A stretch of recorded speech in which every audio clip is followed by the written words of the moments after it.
Las inecuaciones de segundo grado se resuelven analíticamente a través del siguiente camino.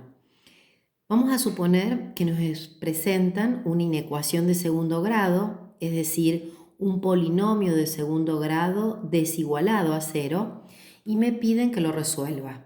Entonces, ¿cuáles son los pasos que tengo que tener en cuenta? En primer lugar, voy a tener que factorear el polinomio de segundo grado que me están presentando. ¿Qué casos de factoreo puedo aplicar?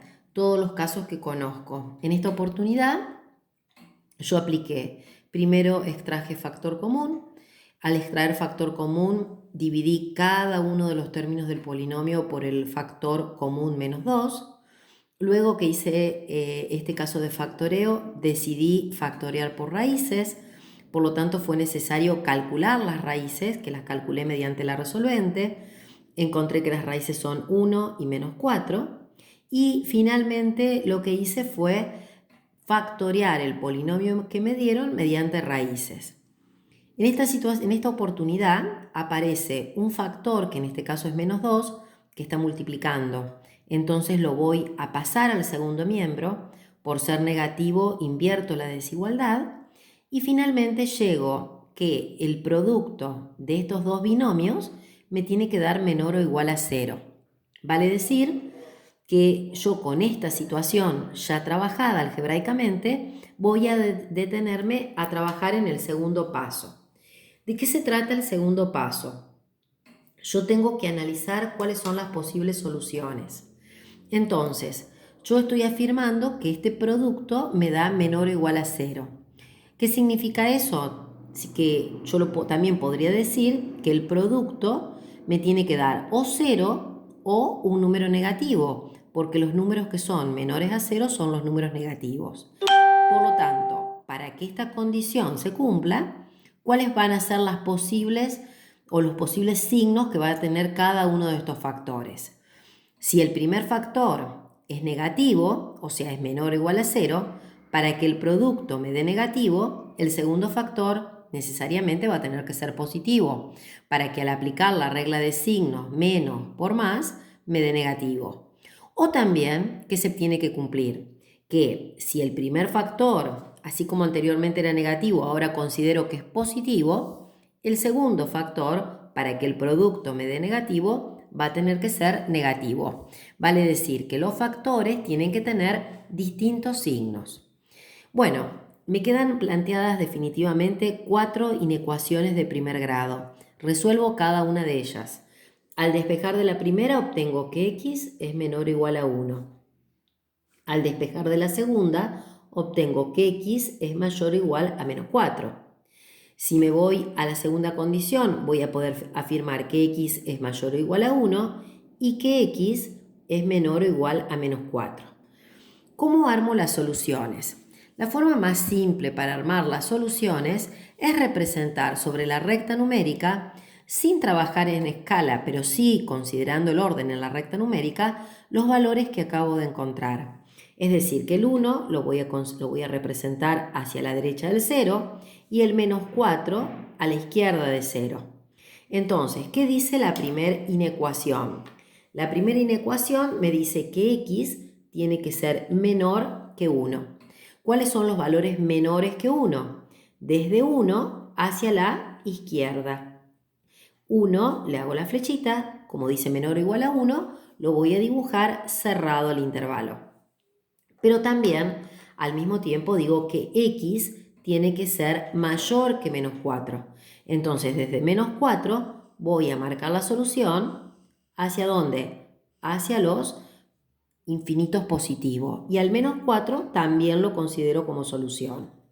Entonces, ¿qué estoy diciendo yo? Que se tiene que cumplir la primera condición y también la segunda. Por lo tanto, si se cumple la primera y la segunda condición, voy a tener que resolver la intersección de esos dos intervalos.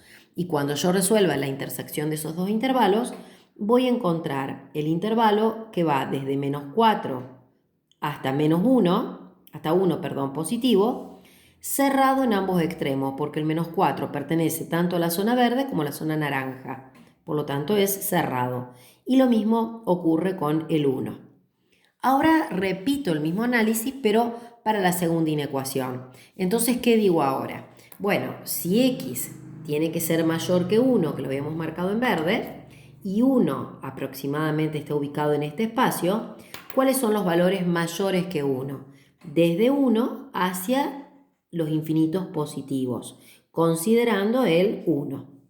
¿Cuáles son los valores menores que menos 4? Si menos 4 lo ubico en este lugar, voy a decir que los valores menores que menos 4 van a ser desde menos 4, considerando menos 4, hacia la zona de los infinitos negativos.